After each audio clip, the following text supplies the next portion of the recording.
হ্যাঁ, আসসালামু আলাইকুম প্রিয় দর্শক, সবাই কেমন আছেন? আশা করছি অনেকটাই ভালো আছেন। তো আজকে আপনাদেরকে নিয়ে আসলাম আমাদের সাবেক এমপি ব্যারিস্টার সৈয়দ সাইদুল হক সুমন ভাই কারাগারে থাকা অবস্থায় এই ব্রিজটির কাজ শুরু করেছেন এবং এই ব্রিজটি দীর্ঘদিন যাবৎ ব্রিজের কাজটা বন্ধ রয়েছে। এখন এই এলাকার মানুষ এদিকে আসা যাওয়া করতে অনেকটাই অসুবিধা হচ্ছে, কারণ অল্প কিছুদিন হয়েছে এখানে পানি আপনারা দেখতে পারতেছেন অনেকটাই কিন্তু পানি বেড়ে গেছে এই সুতাং নদীর উপরে। তো পানি বেড়ে যাওয়ার কারণে মানুষ কিন্তু এই সাঁকো ব্যবহার করছেন এবং এই ব্রিজটা কিন্তু এতদিনে হয়ে যাওয়ার কথা। তো যে কারণে এখানে কিন্তু এখনও পর্যন্ত মানুষ কিন্তু মানে কষ্ট করে যাচ্ছেন, তাদের কষ্ট কিন্তু এখনও পর্যন্ত ঘুচেনি।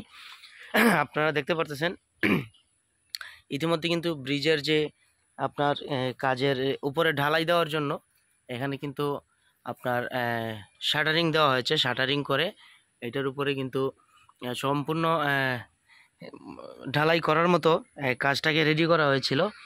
এই যে আপনারা দেখতে পারতেছেন এটার নিচে অনেক ময়লা এবং এগুলো কিন্তু এই বন্যার পানি থেকে এগুলো এখানে জমাট হয়েছে এবং অনেক আপনার আবর্জনা বিভিন্ন ধরনের বিভিন্ন কিছু এখানে কিন্তু জমাট হয়েছে।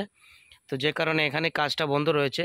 তো আমি জানি না এখানে যারা কাজ করতেন ওনারা যদি একটু চেষ্টা করতেন এর আগেই কিন্তু আপনার বন্যার আগেই কিন্তু কাজটা কমপ্লিট করতে পারতেন। তো যে কারণে আমি আপনাদেরকে যেটা বলতে চাইছিলাম যে সুমন ভাই কিন্তু বরাদ্দের টাকা বা কোনো দিক দিয়ে বরাদ্দ বলতে এটা ওনার বড় বোন নিজের দায়িত্ব নিয়ে কাজটা করাচ্ছেন। আর এই ব্রিজের কাজটা করতেছেন একজন কন্ট্রাক্টর। আপনাদেরকে ওনার ভিডিও আমি দেখিয়েছিলাম কিছুদিন আগে। তো এখন দীর্ঘদিন যাবৎ ব্রিজের কাজটা বন্ধ থাকাতে এখন বন্যার পানিতে প্রায় অনেকটাই উপরে কিন্তু পানি উঠে গেছে।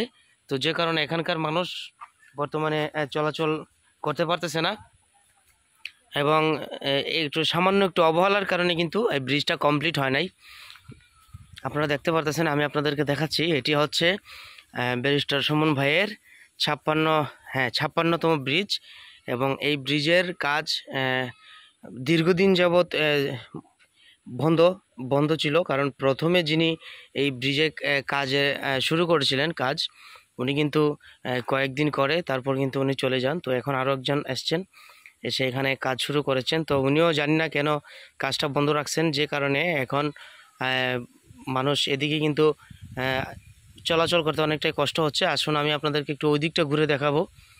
তো যারা যারা সাথে রয়েছেন আপনারা সাথেই থাকবেন, বিশেষ করে ইএলসি দ্য নিউজ বিডির পাশে থাকবেন, কারণ আপনাদেরকে প্রতিনিয়ত আমি ব্যারিস্টার সুমন ভাইয়ের আপডেটগুলো দেওয়ার চেষ্টা করি। এবং আপনারা দেখতেই পারতেছেন অনেকটাই কিন্তু কাজ কিন্তু এগিয়ে গিয়েছিল, শুধু ঢালাই দেওয়ারটা বাকি ছিল।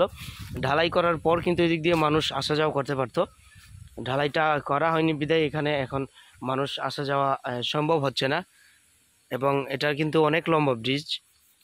ব্যারিস্টার সুমন ভাই নিজের উপার্জিত টাকা দিয়ে ব্রিজটা ব্যারিস্টার সুমন ভাইয়ের বোনের নিজের উপার্জিত টাকা দিয়ে ব্রিজটি বানাচ্ছেন। কারণ আপনারা জানেন ব্যারিস্টার সুমন ভাই কারাগারে, তো কারাগারে থেকে তো উনি আর টাকা পয়সা দিতে পারবেন না, কারণ কারাগারে থেকে তো আর উনি ইনকাম করতে পারেন না। তো যে কারণে ওনার বড় বোন এই এলাকার মানুষের সব দিক চিন্তা করে, গরিব অসহায় মানুষদের দিক চিন্তা করে এইখানে ব্রিজের কাজটা শুরু করেছিলেন।